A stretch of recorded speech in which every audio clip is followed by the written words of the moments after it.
This is Holy Faith Media. Joe Pasillo.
Hello again, everyone, and welcome to the Frontline with Joe and Joe. Joe Pasillo, as always, joined by Joe Resinello. And once more, dear brothers and sisters, let us go into the breach. And we have a great show for you tonight, all right? Because we're going to talk about narratives, okay? We're going to start with that. It's going to be the main thrust of the initial segment in this conversation. Narratives, things we've been force-fed for decades. Things like, it's the economy, stupid, all right?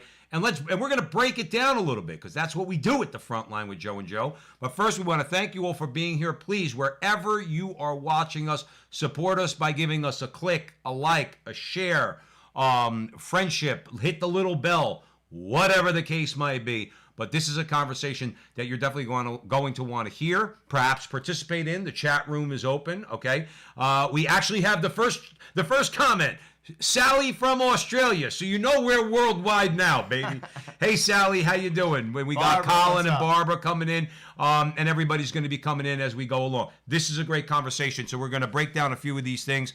Remember, Joe and I now, by the grace of Almighty God, we are on the Veritas Catholic Network, where we do an interview show on AM radio. Again, thanks to your prayers and your support, we're able to do that. So we have a great interview show Sunday afternoons at 5 o'clock p.m. If you're not in the Connecticut, Northern Long Island, and Westchester area, you could download the app, Veritas Catholic Network, and there's a link to the podcast where you could hear all of Joe and our interviews. We recently did an interview with Bill Donahue 2 weeks ago, Jesse Romero last week, Teresa Tomeo today. All great interviews that we're sure all of you are going to love. And always remember to follow us on the Crusade channel, always on air and always online at crusadechannel.com, the last live radio station standing, where we have a 3-hour Monday afternoon political and cultural commentary similar to what we're doing here. We recommend to everyone to take advantage of the 30-day free trial subscription, for which Joe and I gain nothing, zero, okay? But we love Mike Church down at the Crusade channel. We love what he does. We have a platform there, and he has a great channel. So now, having said all that promo stuff, let's get into the conversation. But just to give you an idea, we're going to talk about cultural populism, and we think that's very important. We got a lot of anti-Christianity going on, Joe Resinello. Sad but true. Sad but true. I mean, it's the way it is. This is not woe to us, you're picking on us Christians. We're going to give you some real life stories and what people are saying, both as far as the cops are concerned and, unfortunately, as far as the military are concerned. We're also going to talk about something called unintended consequences, or the law of unintended consequences, so that the COVID let's say lockdown Gestapo, all right, thought that they were going to achieve some goals that they probably did. Well, one unintended consequence is that women in particular are really happy staying home. And we're going to break that down for you too. And of course, the never-ending usurpation of parental rights in America. It's got to come to, all of this has to come to an end. But parental rights need to be preserved and protected by the United States government. Okay, by all levels of government. So we're going to get into that all, but we're going to start with cultural populism. As Joe said, and this is basically the theme of the show, Emily Jasinski, she's great. She's in the she writes for the Federalist. She wrote an article entitled "The Cultural Populist Agenda." We want to just talk a few highlights from that article. I think there's so much in it. It's very rich. Let me just read you one sentence, and I have a couple comments I want to just break down from it. It says, the cancel culture and identity politics are used by elites to disempower the working class. People living paycheck to paycheck are rendered less able to speak freely over the amplified voices of the elites to help their children and communities. I'm going to give you a concrete example of this. Now, obviously, the left constantly panders to the working class, and they say, we're for you. I'm going to give you an absolute, an example of how that's not true. A gentleman that I know from church, his name is John Paul. He's a little simple, to be honest with you. He worked at Today's Man. I think he made something like $12 an hour. He works, though. You know, he's limited, but he's a person that does work. He worked before Trump came in over the whole Obama administration, and they only gave him 29 hours a week because they didn't want to give him benefits. The minute that Donald Trump became the president, he got benefits and got 40 hours a week. The minute Donald Trump left office, he was just laid off.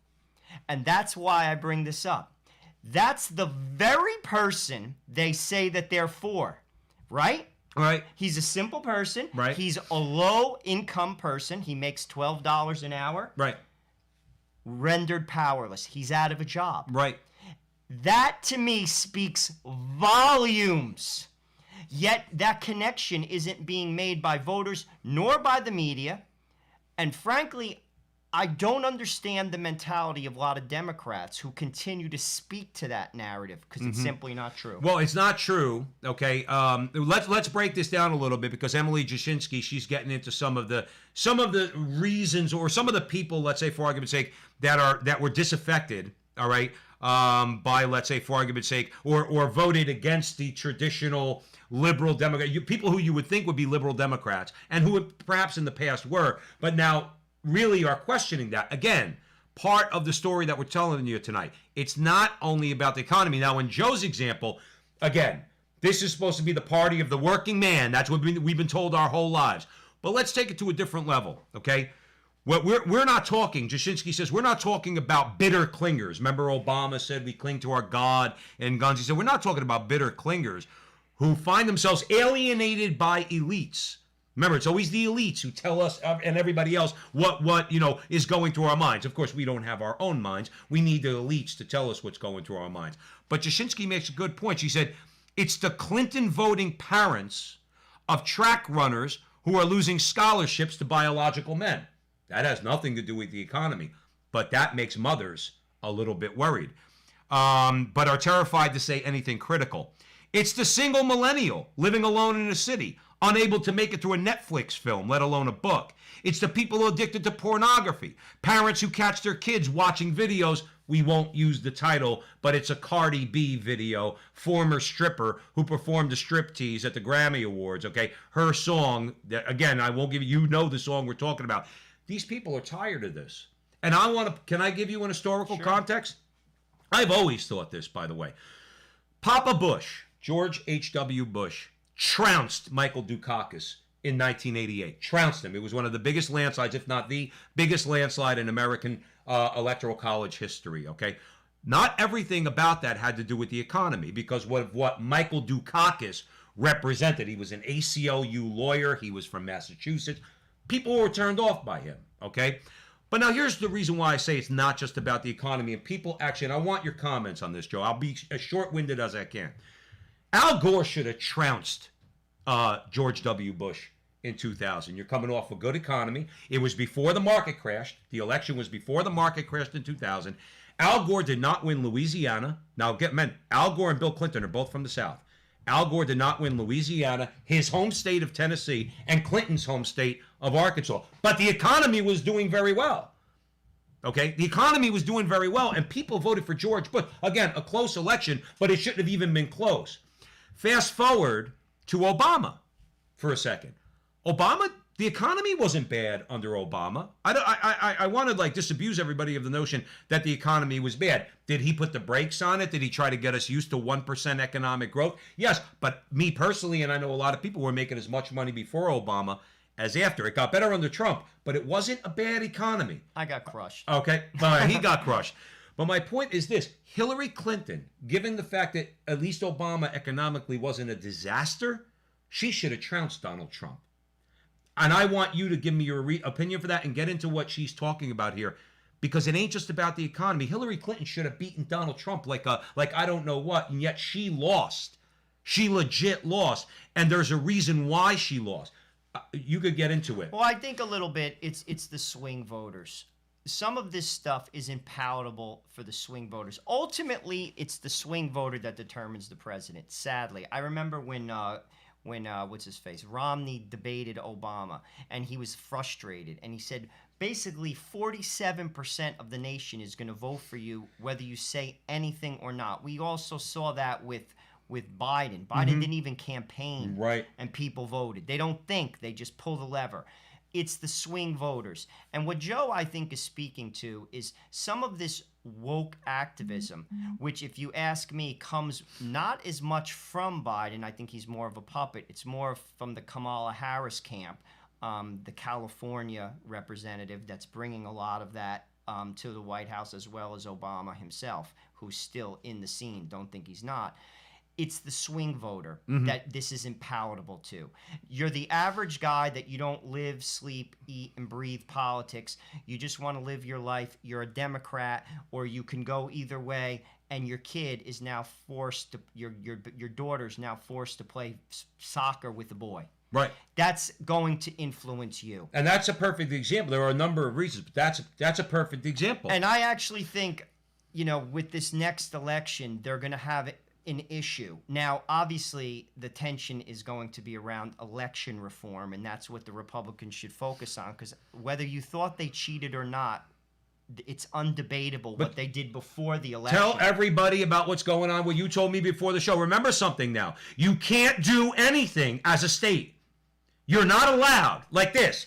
The elites, Jashinsky's talking about the elites. The elites are slapping you on the wrist. Joe's going to tell you what a reasonable measure in Georgia to address some of this stuff. A little bit too late for us, however, okay, and what the reaction is. Tell them what you were telling me. Well, Georgia is trying to basically put some type of reform in terms of the election, in terms of laws. Now, we live under a state, like the United States is individual states. It's up to the states, not the Fed, to design the election rules for that particular state. They're trying to put in some controls. Obviously, don't you think that that's a good idea? Look what happened. Even if you want to dispute whatever opinion you have from January 6th, that should never have happened. That was out of frustration. We don't want that to happen again, no matter who wins. So they tried to put some reforms in. Businesses are now boycotting Georgia because they don't want them to do that. Why? Because they're not interested in an equitable election. They're not. They're interested in power. And it's about power. And ultimately, here's the deal. If and when they do lose, and they're going to lose, I think regular people who are fed up with some of this stuff, it's not palatable. Right. Some of this stuff is simply not palatable.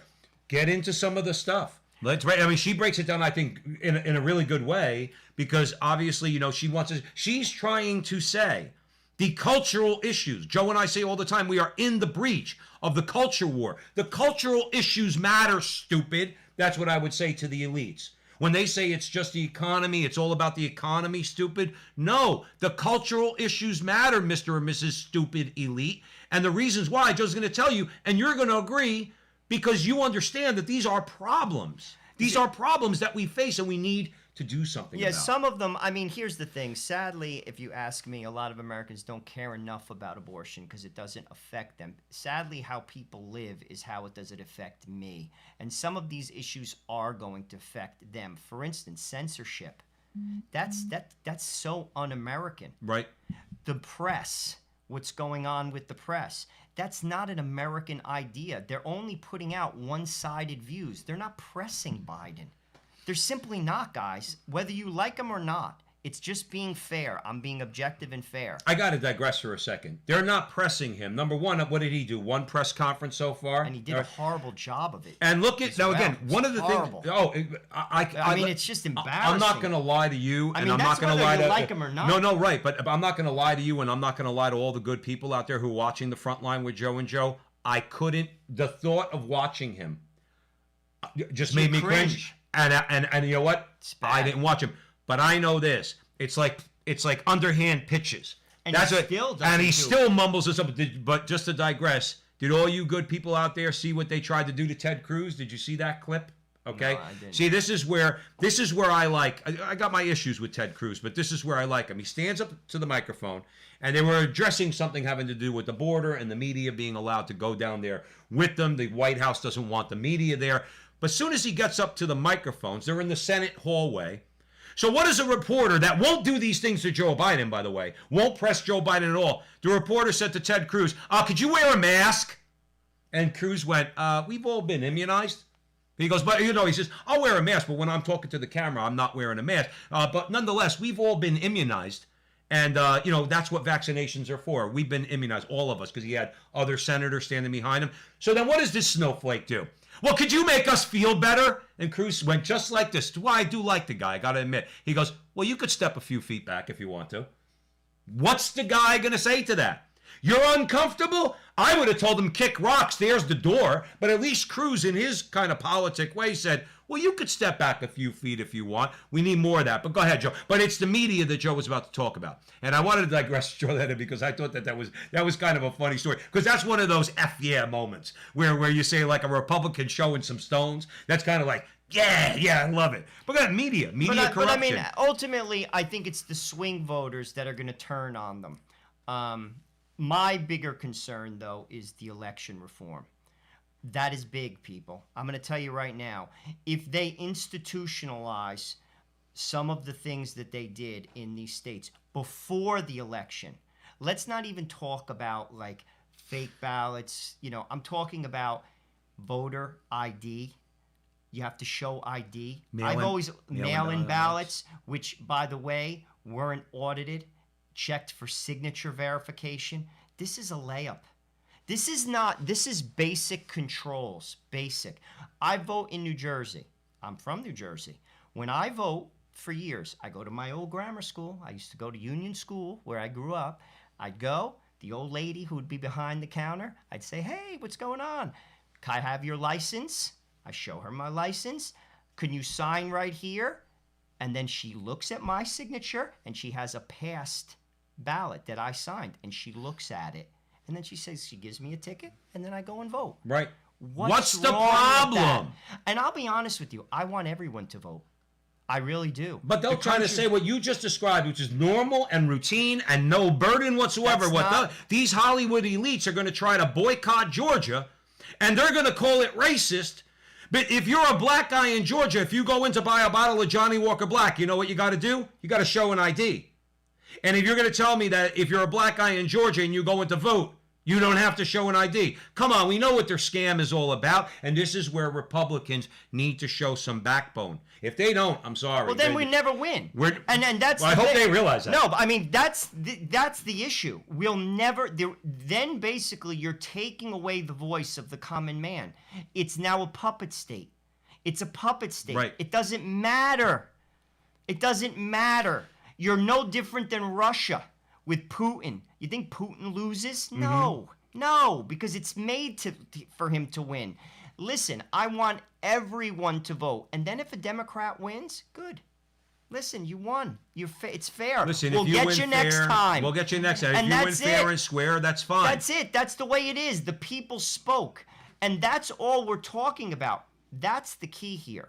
And I'll be truthful with you. Outside of that, and that's the primary concern, I think because here's the deal. You have people who are woke who go for it no matter what. Sadly. You have these like folks that live in cities. They're basically, I call them metrosexual. They don't have children. They have a lot of disposable income, and frankly, all this stuff sounds great to them on paper. It works well at their cocktail parties. It's nice conversation. It doesn't affect their life from nothing. But the average person, particularly the swing voter, when it comes to a lot of these cultural issues that have gone way beyond the norm, Right. the average kitchen table, it's not palatable. And it's a loser. It's a loser. Well, that was my point. Well, I tried to put it into a little bit of an historical context because we're talking about the elites who tell us, thank you, Colin. Thank you, $20 Thank you, brother. contribution. Thank you, Colin, so much. You're talking about the elites and what the narrative they always try to spin and how it goes. I used the example of the election of George H.W. Bush and George W. Bush and even Donald Trump to show you, no, it's not. And just to put a finer point on it, Joe, and I want your comments on this, but just think about this. We're not going to get in depth on every one, but these are some of the issues, because this is important, okay? Because these cultural issues are not secondary to the economy. They may be equal in some cases, but they're not secondary, okay? Only with Wall Street guys and bankers and people who have that type of entrenched business interest, for them it's the economy. For the guys like you're talking about, the guy who worked at Today's Man, and a lot of us, okay, for us, the cultural issues just have just as much, if not more. Joe talked about the media corruption. Listen, do you think if the media was fair in this country, there would be a problem with Georgia revamping their election laws? Do you, if the media was fair? No, and I'll tell you, I don't know what we can do about it. It's sad. It's one of the biggest abuses of the freedoms that we've been given. I mean, a lot of countries don't have freedom of the press. And frankly, it's become so obnoxious. It's almost like absurd. Right. It's like it was always skewed. It was always skewed. William, thank you very Thank much. you, brother. Bill William just dropped in $10. Thank you, brother, so much. But it's now, I can't even watch it. I don't watch it, actually. Well, you can't, don't. like you said, I you can't. don't. Here's another one. You think people don't react to this? Joe just mentioned the untouchable elites. They're going to go along with anything because for them it is about their paycheck, right? Cancel culture.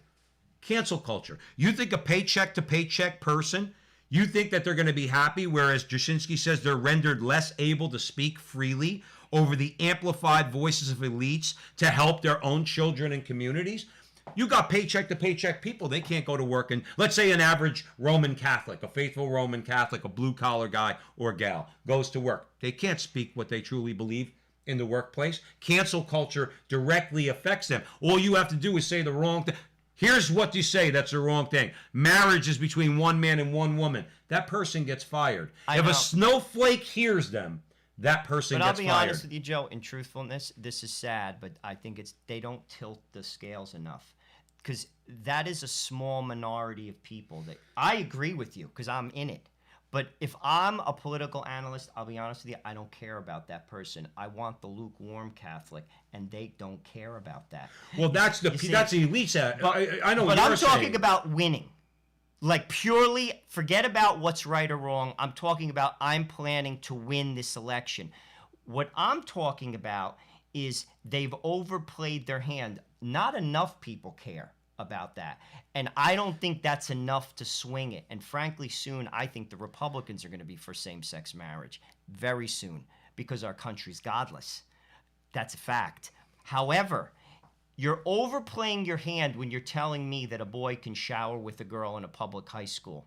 You're overplaying your hand when the press is censoring people. That was my larger point, is that that example is a very good example because that's what we broke it down, the Equality Act, okay, with Bill Donahue. That is precisely. Joe Biden says, no, a boy has a transgendered girl, which means a biological male who thinks he's a girl.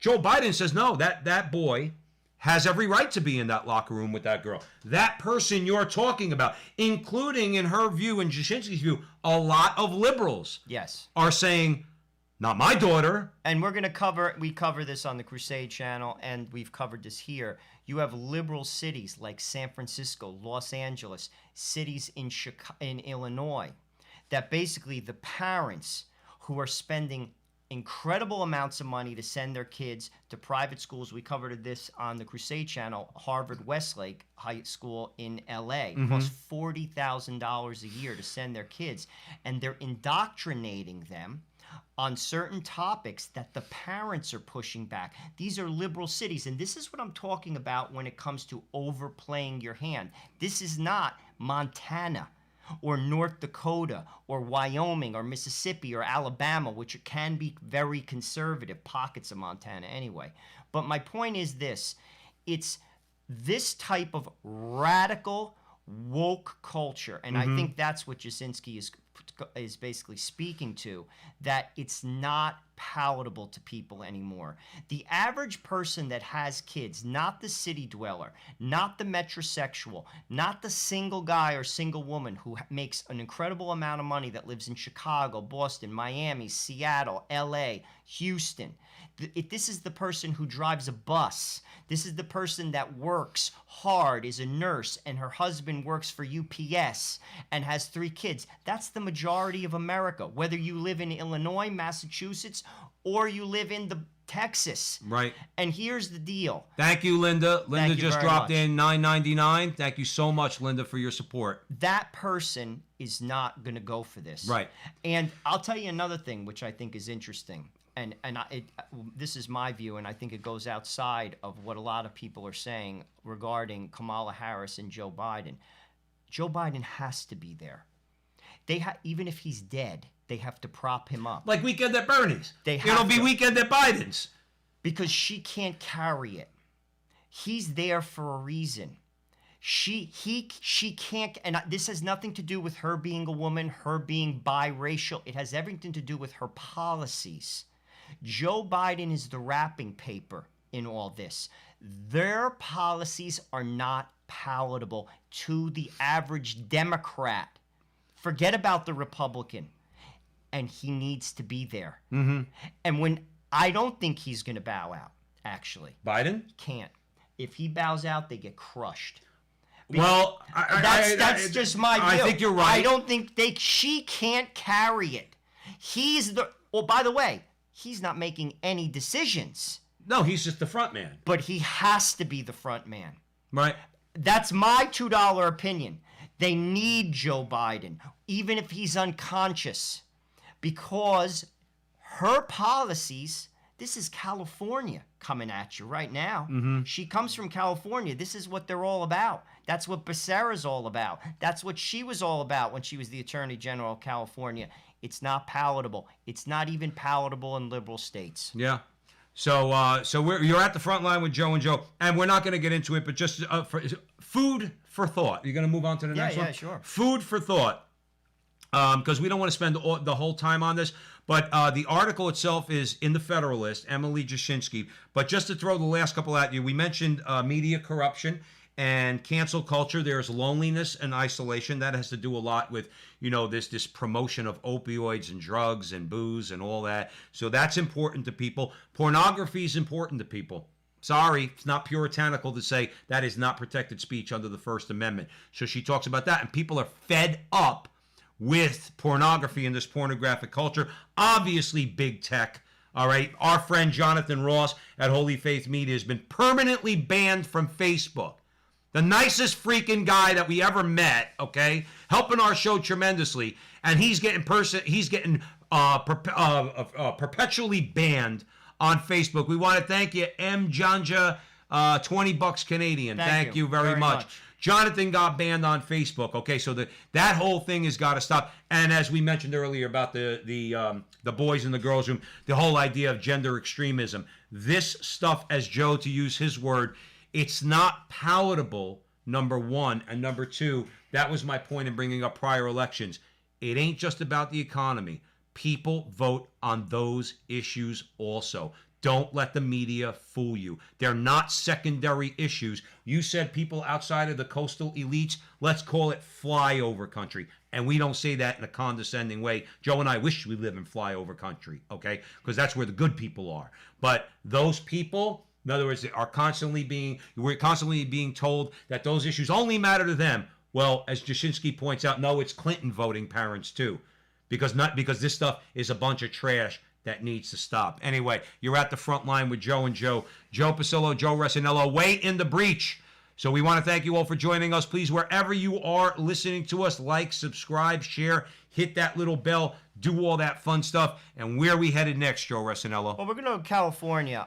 This is coming from teaparty.com. It's a really good outlet to get some good information. The California state lawmaker is attempting to ban candidates who are members of hate groups, I say that in quotes, or have used quote-unquote hate speech in the past from serving as police officers. There's a bill out there. It's Bill 655, AB 655, and it uses broad terms defining hate that would leave the option open to encompass police officers expressing conservative religious or political views on abortion, marriage, and gender, or with membership in a political party or a church that does. I mean, what is this, America?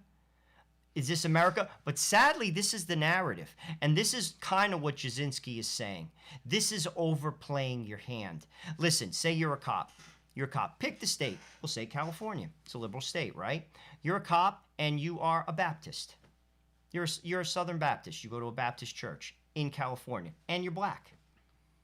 That person's a hater because he's a Southern Baptist? Well, if they have the view that the Catholic Church has on abortion, marriage, transgenderism, then yes, that's what they're saying. That's not palatable, nor is it logical.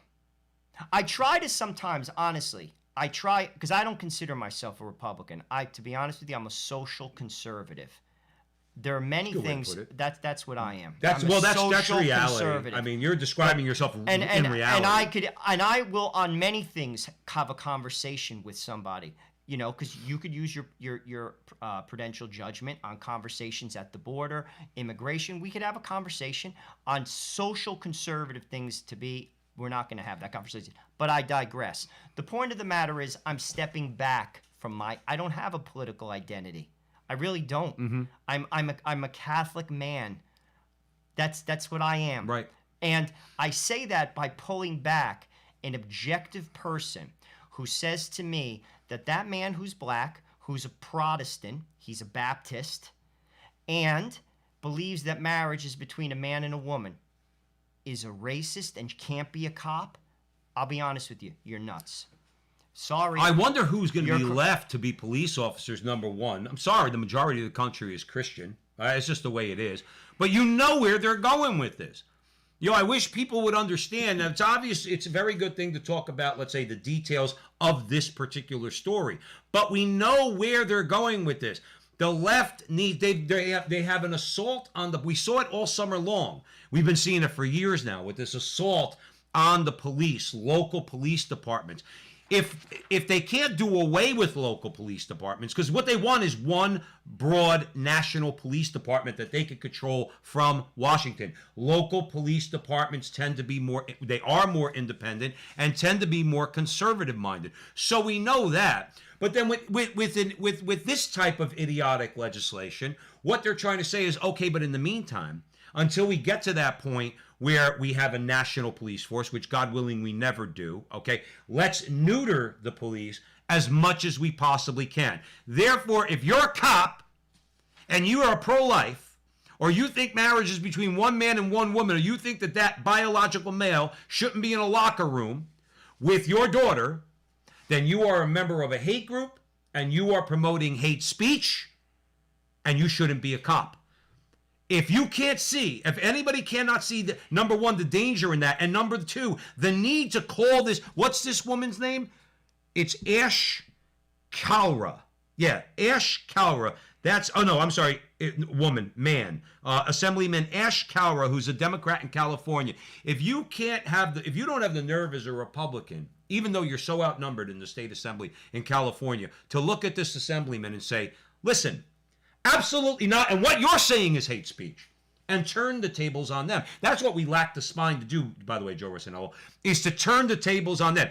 If you allow that boy into my daughter's locker room, that is an act of hatred because you're indifferent to my daughter and her safety and her well-being. Why doesn't anybody do that? I'm just being hypothetical. Why doesn't anybody do that? Why don't we show some stones when it comes to the people? They put their stones on the table all the time. This woman is basically saying if you're a Christian, you need not apply. What was the story you told me about your friend did the documentary about Northern Ireland? Okay, Yes. in other words, like Catholics need not apply. In America for a while, it was Irish need not apply. In California, what this guy is saying is Catholics and Christians need not apply to become police officers. Well, again, this is, if you ask me, it's not palatable to the average person. The problem is the media is pushing it, and the media controls the narrative. Also, the elites who control the power are all for this because they can't say otherwise. If you pick any field, pharmaceutical field, advertising, banking, any field, publishing, if you're a big shot in one of those fields, even if you're middle management in one of those fields, and you say otherwise publicly, they'll take your job. Yep. You can't. And that's why people don't speak out, because the narrative is against them. And what I think is happening, what they don't see, the gap is widening in this country between the power base and the people. Ultimately, that creates a problem. I'm going to tell you that. Because as time goes on, because the pot begins to boil. That's right. And that's what's going to happen. And that's why they know that they have to fix the elections. I hate to tell you that. Well, Because that's why the they know- Republicans. Go ahead. They I'm sorry. know they're not going to win. Listen, if we have a fair election, okay, if they do investigate and remedy all the fraud that took place in the last one, okay, pardon my language, the Democrats are going to get their asses handed to them, not just in 2022, but in 2024, because in our view, well, we won't even go there. We don't want to get Jonathan Ross banned any more than he is, and Joe and I want to stay here for as long as you can, but you know where we were going with that. But I have an interesting question for you, because it shows you sometimes how you could call these people out. Muslims, obviously, are against gay marriage, okay? I don't think they're going to be too happy about transgenderism. Okay, let's just put it like that. way. And as far as abortion, my understanding is some sects of Islam are in favor of abortion or a right to choose up to a certain point, but nonetheless, I think primarily they're pro-life. Okay, I believe you could correct me if I'm wrong, guys. But as far as homosexuality and transgenderism, the answer is no. I would ask Ash Kalra, are you going to include Muslims in that? No. See, Because she can't. he. Oh, Well, he can't. again, listen, both of us might be right or both of us might be wrong in the current environment. But go ahead. But you can't. Why not? The narrative. And But then, do you see a weakness for them in that? well, that's what Patrick Deneen said from Notre Dame. He said basically America is in decline. It is the left's fault, and the left is collapsing under their own hypocrisy. You see, any person, you don't have to have a Harvard degree to see the hypocrisy there. It's utter and absolute hypocrisy. And the narrative, listen, the average person is not for this, and that's why they're going to lose eventually. If they don't structure the elections through the laws, you do it legally. You take away all the controls and create chaos. If they don't do that, they will lose. And when that happens, there's going to be trouble. Because they don't, you notice, and we were talking about this before, the show. Do you notice, are Republicans burning cities? Do you see Joe and I doing anything like that? Not at all. But we'd be called extremists. No, but under this but I'm person's just- legislation, but I'm just we'd be saying, extremists and look terrorists. what happened, last summer. Right. And my point is, when they do lose, they're going to go nuts again. You see, this is out of control. That's right. It's out of control. One of the things that the media tries to do, like almost as like a general principle, not just like say an individual story, but as a general principle, their primary narrative to all of you good people out there is don't believe your lying eyes, because what Joe just said is true. Okay, did you look and see what happened in Portland and Seattle and other cities over the summer? Our answer to that, all of you good people out there, John Boy's in the chat room, Colin, Michael, John, Dennis, Paula, Ann, we all have eyes to see, as our good Lord said. We have eyes to see. We don't have lying eyes. We saw exactly what it was. That was real insurrection. That was real social upheaval, civil unrest, murder, destruction of property to the tune of $2 billion. Okay? We saw it with our own eyes, and the media tries to tell you, don't believe your lying eyes. Those are people who are just fighting for social justice. Yeah, but you burned down a black guy's business. What about that black guy? What about Officer Dorn, a black man who was gunned down? What about him? Shot and killed. What about him? What about justice for him? See, our eyes are not lying to us. We could see. We see. They try to tell you, no, your eyes are lying to you. You need to listen to us because we know better than you. That's what they do. And you know that. No, but I think, again, ultimately that's going to fail them. Because in 2024, there's going to be no COVID. Unless they invent a new one. Well, I'm just saying, there's going to be no COVID. And there's no reason why you have to vote by mail. Because, frankly, it's been proven, again, Jim Baker and Jimmy Carter. Jim Baker's a Republican, Jimmy Carter was a Democrat. They did a study. Bipartisan study said that it is rife for fraud. Don't listen to me. Listen to Jimmy Carter if you're a Democrat. So you can't even find that study, by the way, on Google. I've tried. Right. Google took it down. Find it. That's what we said earlier in the last segment about Emily Jasinski. What are people fed up with? One of the things on that list, big tech. Why can't you find that? I think that's an important study that was done on a bipartisan level to try to identify areas that need improvement in our electoral process, and they identified mail-in ballots as being the most or the potential for the most corruption and fraud with mail-in ballots. Why did Google take that down? Anybody asking what's his name? Pinchai? Anybody asking, am I racist for saying his name like that? Maybe, I don't know. Okay, according to everybody out there, I probably would be. How come nobody asked him? Why would you take that down? Because they don't want you to, again, see things like that, because your eyes will just lie to you. You're not us. You're just stupid. All right, we'll interpret that for you. In the meantime, you don't need to see it. And they pick up the bat phone. You know, like what was Commissioner Gordon's phone? Was that the red phone? They pick up the bat phone and call Pinchai over at Google and say, yeah, take that out of your searches. And by the way, take out Frontline with Joe and Joe too, because we don't like them either. All right, bye. Click. You know, that's what they do. That's what people are fed up with. Joe and I are here because of this. We're fighting this culture war because of this, because we're all tired of it. We're tired to death of it. I'm not in a hate group.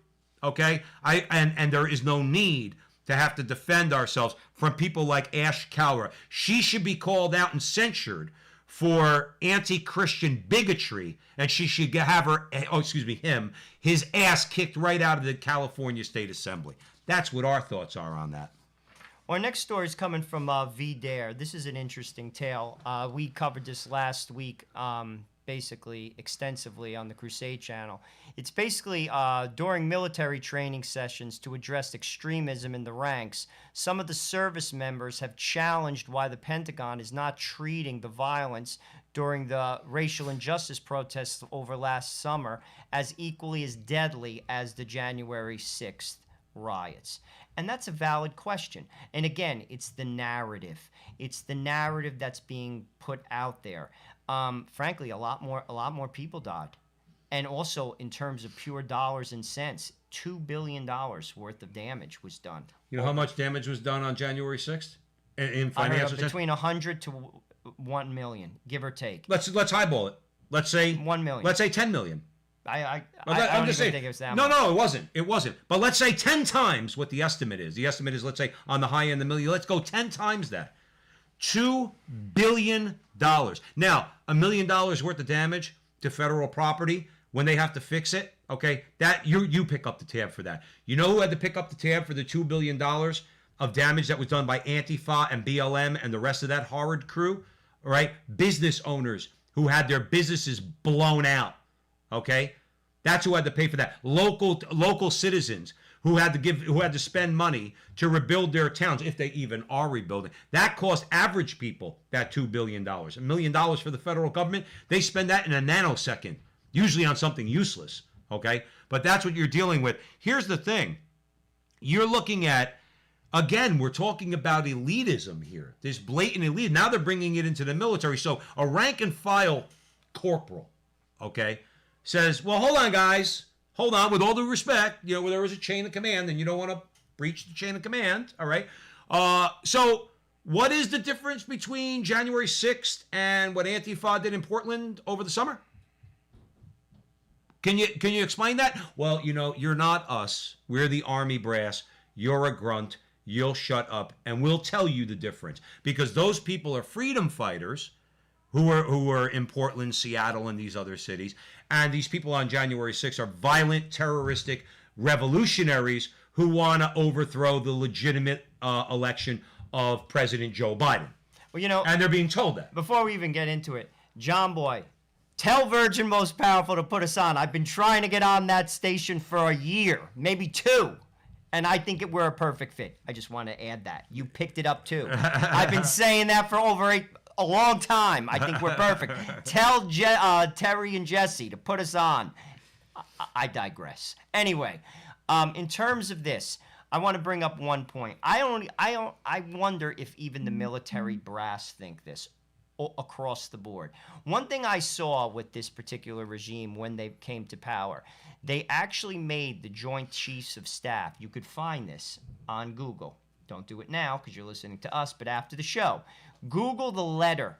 They made them sign a letter of allegiance to the new regime, Biden, Kamala Harris. They made them. Why? Because they were afraid that the military wasn't going to back them. Why is the military still there? Protecting them from the people. They know. They're afraid. They're afraid. Mm-hmm.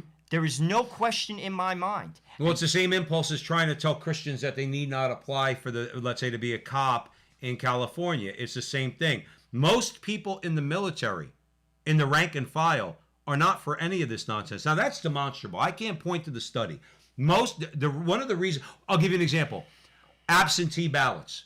Why did Al Gore fight so hard in Florida to have the votes recounted in only 2 counties, but did not want to count the absentee ballots because he knew the absentee ballots are coming from the military, and the military is overwhelmingly conservative.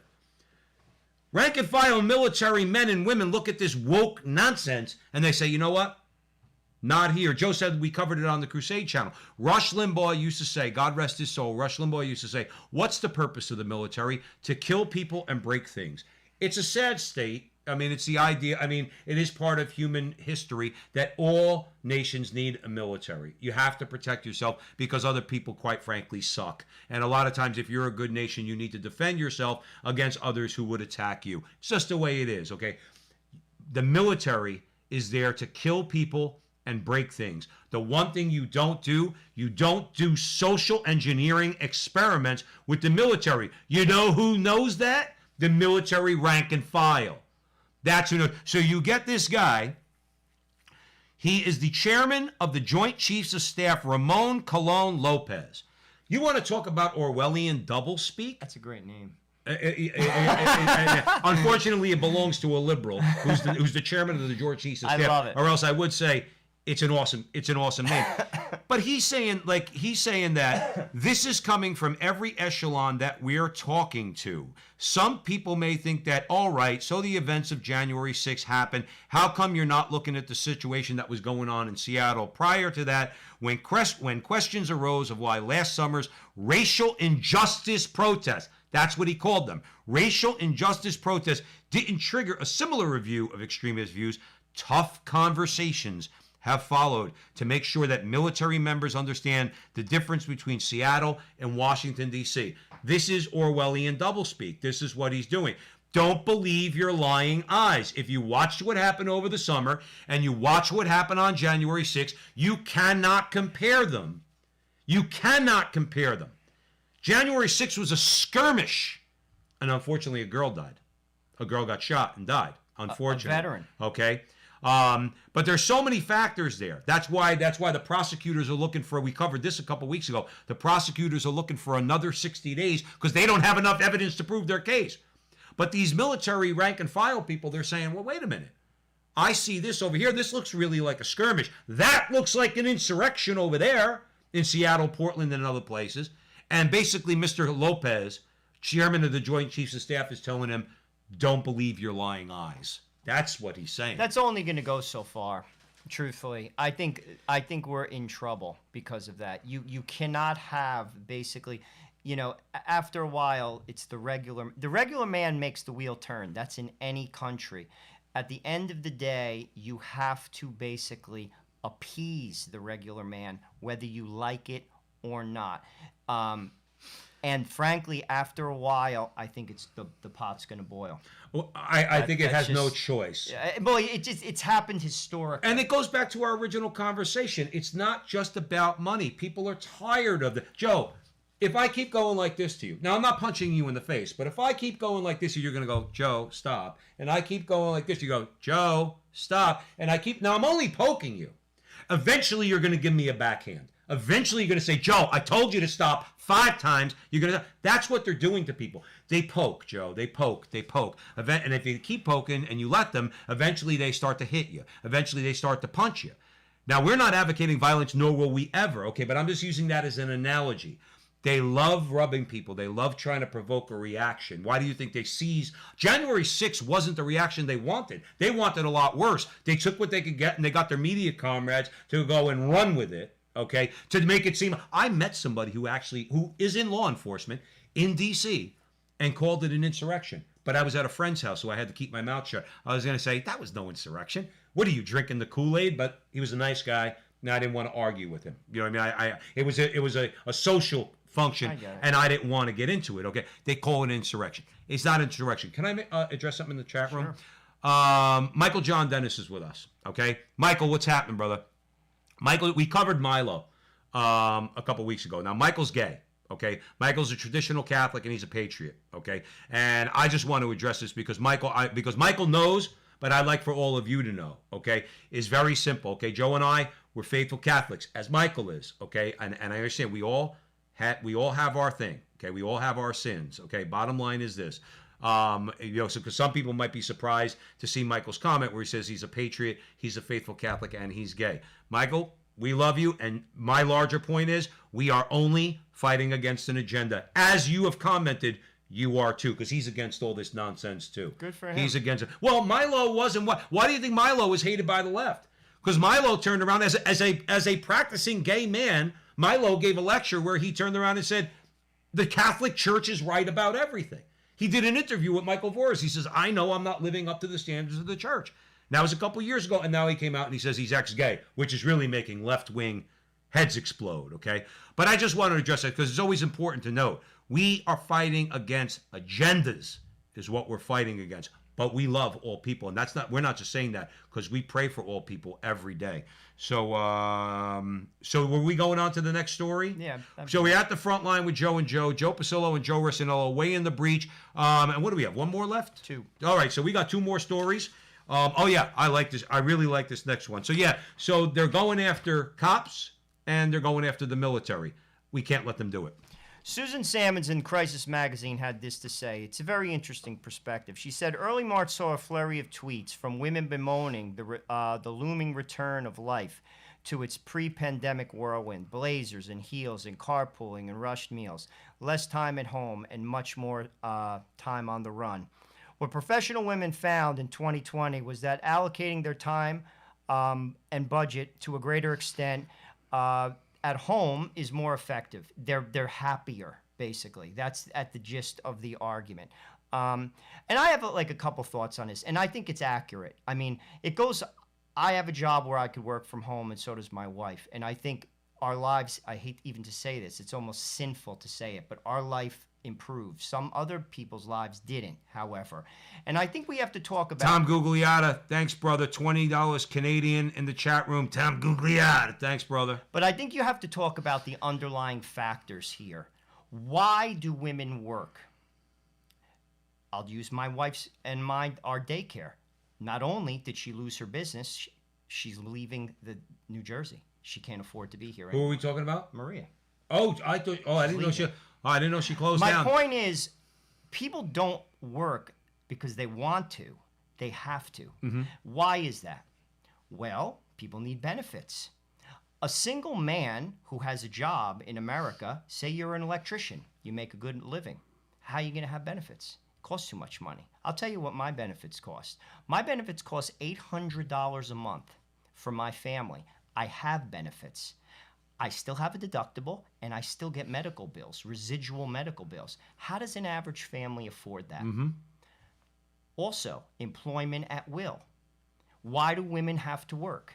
There was a time when you were in America and you worked for a company, any company, they were loyal to you. My Uncle Richard worked for Shearing Plow for over 40 years.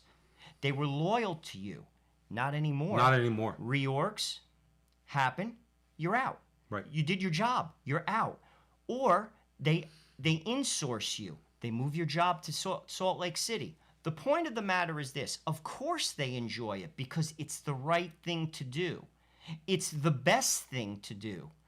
The structure of the American economy, sadly, in many cases, doesn't permit it. Because again, a family, take a man who's a plumber. How is he going to afford having to pay for his insurance if his wife doesn't work? Many times those women have to take a job simply for benefits. That's to live. Right. Now again, say you're a professional and you get fired. Unemployment doesn't cover it. I got news for you. You have 3 kids. I was laid off during the banking crisis 2 times because I was in banking. Mortgages went out. I wasn't married at the time.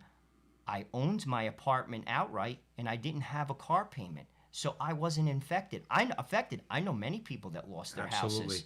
So the point is this. Is this woman right? Absolutely. Women should be home. They should. The house benefits. Everyone benefits. Life isn't as hectic. But things have to take place for that to happen. Can I get into what needs to take place? Sure. But one thing that has to take place is conservatives need to be told you can no longer bend the knee to the free market. You can no longer bend the knee for cheap labor. Republicans and conservatives have to do something, anything, to secure that border and to prevent American corporations from exploiting the cheap labor coming across that border at the expense of American workers' wages that would enable the man to go out and earn that money to provide for his family and the wife and mom stay home. Okay? Let's promote and incentivize through the law and through our taxes in a meaningful way marriage and children. So that what happens is that women, rather than going out into the workforce, look, some women are feminists. They're going to go out and hear me roar, and they want to go out there and they want to go make $1 million and kill their babies and bang everything in sight. Can't do anything about that. Many women, and this is what I think that Susan Salmons is getting to, many women don't want that. Even if they're in the workforce, they don't want that. Joe's wife's in the workforce. My wife's in the workforce. They don't like that. They're not interested in that. Now, some of those women are. But if you gave my wife a choice, in other words, everybody knows that we're in the process of trying to adopt children. Under COVID, that's been a real nightmare, okay? But nonetheless, when we do get kids, okay, my wife would very much like to just be home. She would love to just be home, okay? My mom growing up, I'll give you an example. Your mom worked as a legal secretary, right? Yeah. My mom worked after we grew up. So we were already grown. After we grew up. Okay, my mom worked for Votech schools, okay? So in other words, my mom went out and got some work and let's say made extra money to help pay the bills and raise our standard of living, but my mom raised us, okay? That's the larger point. These women, what did Susan Salmons say is their most valuable commodity here? Their time. They can allocate their time better and do their job from home and take care of their kids, and they're finding that even if they didn't have the job, they have now control back over their lives. Joe, but the difference was your father was in a union and couldn't get fired.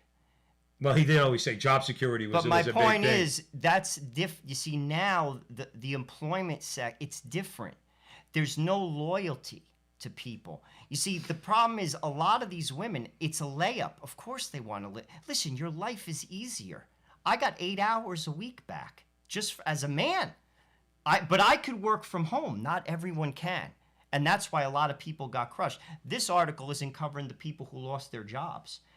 This article isn't covering the people who lost their houses because they need that money. A lot of women work because they have to work. That was my larger point. No, that was my larger point. My point is, what has to, for this to happen, and it should happen, a lot of things, for instance, insurance. If the Republicans don't create a system. Insurance has turned into, I'm going to tell you right now, and I'm fortunate, I told you how much my insurance costs. It costs $800 a month. Okay? I have 4 kids. I can't live without insurance. Right.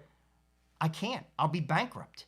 If something happens to one of my kids, they get stitches. That's a bill. That's $17,000. One bill.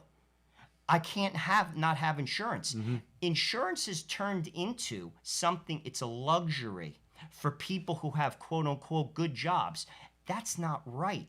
And I got news for you, all you Republicans out there who hear my voice. If you don't fix that, we're going to have socialized medicine. They're going to win, because I'm going to tell you this. You want to talk about the cancel culture pushing people over the edge? That'll push people over the edge. Right. That'll push Republicans over the edge. That's right. When you're looking at your kid who has an appendicitis and you have to take him to the emergency room and you get a bill for $37,000, you're finished. Right. You're an average person. And most times, like I said, there are men who make a good living. They don't have benefits. Your wife has to work. And I'll even challenge on anyone who calls me out on it. If your wife doesn't work in that situation, you're not a good mother, because you have to take care of your family and they need benefits. Your children need benefits. Sorry. People have to do this to live, not to have a Cadillac, to live. And it's the way the economy is structured now. Mm-hmm. And that has to change. I was going to say, well, that has to change, and Republicans have to do something about it. Look, Joe made a good point. I don't mind saying, I just paid my insurance premium. By the way, I only pay for myself, for health, dental, and vision, $680 a month, because my boss puts in zero, okay? And my wife gets benefits through her job, and I can't be on her benefits, and she can't be on mine because they would be unaffordable. That's my point. The benefits would be unaffordable. That's exactly my point. But my point is this, and you're right about the unions, by the way. I'm not dismissing that. Or okay? you're a cop, you're a teacher. You can't get fired. Right, you can't get fired. But my point is this, though. But the companies were still able and were forced to pay those wages, okay? But one of the reasons why is because you did have a robust family life in America. You had less, my larger point in bringing it up was that you had less people in the workforce. You didn't have all these people flooding across the border, and corporations were forced to compete for labor. And just like anything else, when they're not forced to compete for labor, when they can get anybody to do the job, they can pay that person any amount of money, and that person will do it for the reasons that Joe's describing. They got to put food on the table. If you take people out of the workforce and you close the borders and you do what Trump did and you do away with the workers' visas and things like that and keep those jobs for Americans, then American corporations have to compete for labor, in which case wages go up. And the woman who we're talking about in this article, that hypothetical woman, can then stay home, and that would be with great. Her children. And that would be great. You take European companies, corporations, they have workers' councils. You can't just fire people. But what does that entail? That slows the economy down. And that's talking to what Joe says. Why don't American corporations go for that? I'll tell you why. Because it slows the economy down. American corporations are employment at will, which means I can fire you for anything. I could fire you even if you're doing a good job and there's a reorg. How do you build a life in America with that? How do you have a family? How? Tell me, honestly, I'm open for the conversation. How do you build a life? Because unemployment doesn't cover it when you have to pay a COBRA plan for a family. You can't. Mm-hmm. That's what every person in America is faced with right now. I'm sounding like Joe Biden, actually. Well, nobody ever said that when the left identifies a problem, that there's not a problem. What we're opposed to is their solutions. Now, many times they make up problems. Systemic racism comes to mind, because if anybody's systemically racist, it's them, okay? But sometimes there are real problems. What we're talking about are real issues. We're talking about health insurance is one of the biggest issues. And that's not a privilege. In this country. It's not, okay? And Joe mentioned COBRA. That's one of the reasons why I'm paying, because I lost hours, obviously, last year. I came down below the requisite number of hours, so I am forced into COBRA. This year I'll be going back on my other plan. But that was still $430 a month for just me. Okay. Oh, Joe, for COBRA for a family? Oh, no. Family for COBRA is $1,000. For me, it's $683. Okay. But my point is that, I guess my larger point is that these are things that need to be addressed. Have to. But I was saying, the Democrats sometimes hit the nail on the head. Okay, Bernie Sanders is not always wrong. What he is always wrong about is his policy prescription for it. What we need, and this is going to be a problem for conservatives, okay, is big pharma is going to have to be challenged, okay, and the racket they got going on. The insurance companies have to be challenged. And why am I paying $8,400 a year when I could calculate right now off the top of my head, at most, I need about $1,000 worth of services? Checkup, blood test, go to the heart doctor. I'm 53 years old. Okay, I'm a little overweight. So all these different things, right? I could calculate probably $1,000 is all I have to spend. Why am I forced, and I have to be forced, okay, to pay $8,400 a year, which is what I'm paying when I'm paying Cobra? That's ridiculous. And like you said, for a family, can't do it. Families in Cobra, you can't do it. And not everyone makes hundreds of thousands of dollars a year. No. See, that's another thing. You see, like, I'll be honest with you. Look at the median income across the nation in cities. All these bills, do the math.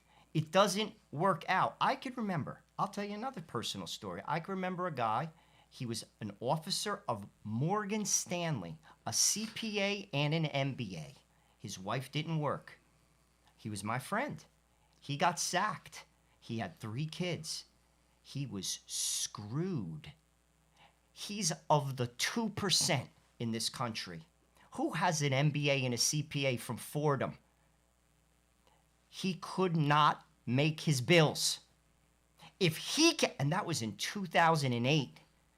If he can't make his bills, the average guy who works at UPS is going to have his wife stay at home. He's crushed. He's crushed. It's over. And it's not just him. He's got 3 kids. And you don't just get a job. You see, America's structure is screwed up. And that's why Bernie Sanders got traction. I'm telling you this right now. There's no stability. Years ago, people had neighborhoods. They lived there forever. They were dug in. Nowadays, if you work for a corporation, you get near-sourced. You got to move. You uproot your kids from high school, from grammar school. Is that right? No. But that's reality. It's reality. This is real. And here's the thing. That's why they've gotten traction. The Republicans better fix that. They better. Or they're going to lose. We need, as far as, and then we'll move on, we need a shift, a paradigm shift in this country when it comes to healthcare. We need some real free market solutions. We have to stop with the crony capitalism when it comes to pharmaceutical companies and health insurance companies. But can I just end the last conversation about mothers with just this one point from Susan Sammons? I think it kind of encapsulates what we're saying, because obviously I know what you're saying, okay? We have to deal with reality. Families have to deal with reality. But this is it. But what Susan is saying in this article is just what she has found is anecdotal evidence. Here's what she said, and then we'll move on. The response to COVID-19 forced working women at home into difficult changes, which was what Joe was speaking to. These were difficult changes, okay? But as they made these forced adjustments, something unexpected happened. They found the slower pace of life helped them connect with their families more deeply and more frequently. And the real surprise was how happy this made them in spite the upheaval in the outside world. So we're going to end this by saying we need a real movement in this country to do something to get back. I told you, me and my friend went out to breakfast a couple years, or about a year and a half ago, and he was saying, why were our parents able to do it? I said, quite frankly, because we didn't have open borders and women were not in the workforce. So men went out and earned a living, and they were able to earn enough money and have those benefits to be able to provide for the whole. My father did. I get it. Before my mother was in the union with Essex County, my father worked for Consolidated Freightways. He had benefits that covered the whole. He had to chip in for them. I get it. But he had to pay for it. But the wages were there, okay? And not just in union jobs. The wages were there, and we need to maybe find some solutions, Republicans, to get back to that. And here's the thing. Joe and I, again, as you could tell, we're real in the sense that we are living in the real world. Like ideas only go so far. until you have to like in terms of, and that goes on both sides of the aisle. You know, healthcare and wages and moms at home are good. That's a good thing. But I'll be honest with you, this is part of the rot that is America right now.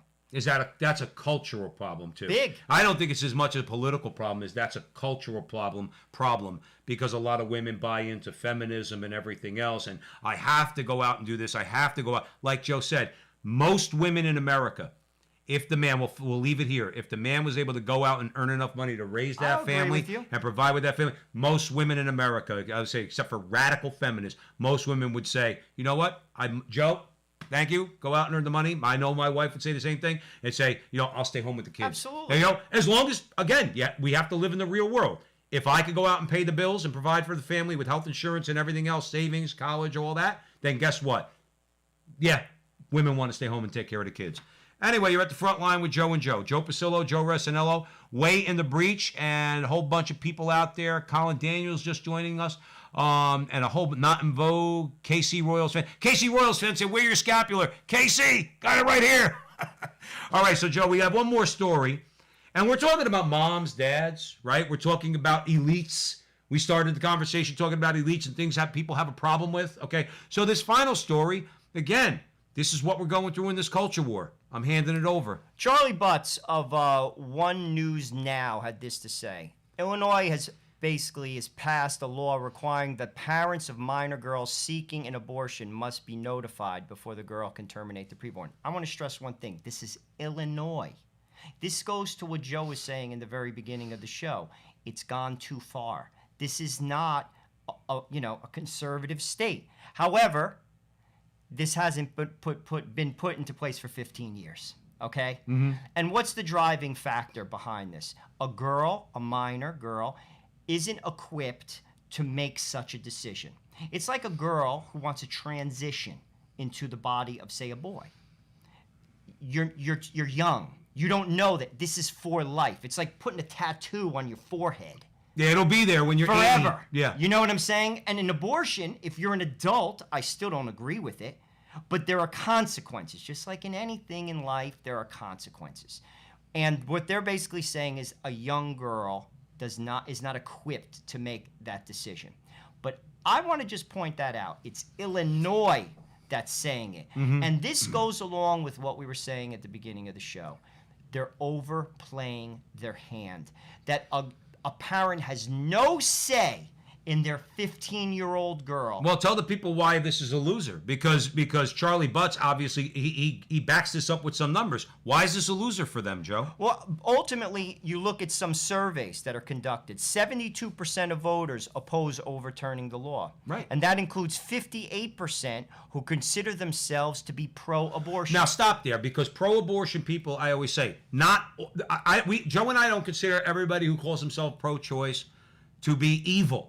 I consider Planned Parenthood to be evil. I consider Joe Biden to be a person who has embraced evil. A lot of people, for a variety of reasons, I think it's our job, is to debunk a lot of the arguments that they've heard and bought into by offering a counter argument. I do believe that those people would come over to the pro-life side if we're allowed by social media and the regular media to actually address some of those things, okay? But here's one thing those pro-choice people say, 58% of the time. Well, you know what? But a minor girl needs to let her parents know. They know that much, don't they? Because that's just common sense. A 14-year-old girl could go in for an abortion and the mother and father aren't notified? I wouldn't slap the crap out of the 14-year-old girl when I found out about it. I would go down to the Planned Parenthood and heaven help those people who gave my daughter an abortion without letting me know about it, regardless of what the law said. Heaven help those people. That's the problem. 58% of those people said absolutely not. Well, it's similar to like with abortion in the third trimester. Over 85% of Americans are against it. It's a loser. You see, this is a loser. And this is where they overplay their hand. Parents, listen, once you're 18 and you're out of the house, if you want to destroy your life, listen, I'll weep for you because you're my kid. But you're now legal to do it. My job is to teach you what's right. Now, I hope you listen, Because again, you do have free will. Not everyone listens, people, Right. sadly. But ultimately, while you're under my roof as a father and a mother, you should have a say. You cannot give in America, at least in New Jersey, an aspirin to a kid in a public school without getting permission. When my kids go to school and they want to take cough medicine, this is pre-COVID, mind you, I would have to send a letter. And you're going to tell me that this kid could have an abortion without me knowing? That's insane. Right. And here's the interesting thing. This is Illinois that says, no.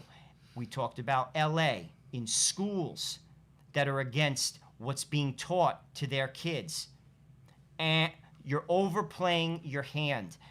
Be concerned, Democrats, about your swing voters, because that's who's going to either put you in office or take you out. Little whisper in the ear, this is a loser. Well, again, they know. I don't know why. I still haven't figured it out. I consider myself a pretty smart guy. I consider Joe a pretty smart guy. I haven't figured out why they get on board with loser issues. It seems to work for them. But you want to know the main reason it works for them? Take Obamacare. 70% of the American people were against Obamacare. They went ahead and they rammed it through anyway. Did not care. They went ahead and they rammed it through. Republicans swept in. The Tea Party swept in 2010. All right, and that whole crew. Okay. Why were the Democrats were able to get away with this? And why is Obamacare still the law? Because they're better at politics than the Republicans.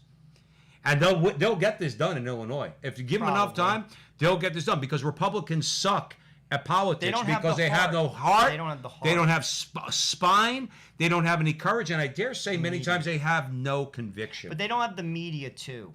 You see, the media is the propaganda machine, but they don't have the heart. That I can guarantee. They simply don't know when. Actually, they know when to stop. The Democrats don't. Tim Gordon said this, and he's 100% right when he came on our show. He said, they're going to conquer every inch. Yep. He's right. Yep. They're out to conquer every inch, and the Republicans aren't. It's like in sports, when you played sports. When you were a kid, there were kids that were good. They didn't have heart. What do I mean by that? It's a killer instinct. When you play sports, there's a competitive edge. Michael Jordan had a competitive edge. Michael Jordan wanted to win. You see, there were other people like Derek Coleman who played on the Nets. I bring him up because he was the local team. Derek Coleman had immense talent. Any given night, Derek Coleman would put in 30 points and have 15 rebounds when he wanted to play. But a lot of times he didn't. Michael Jordan wanted to play every night, and Michael Jordan wanted to win. That's what the Democrats are, and that's what the Republicans are. They're Derek Coleman.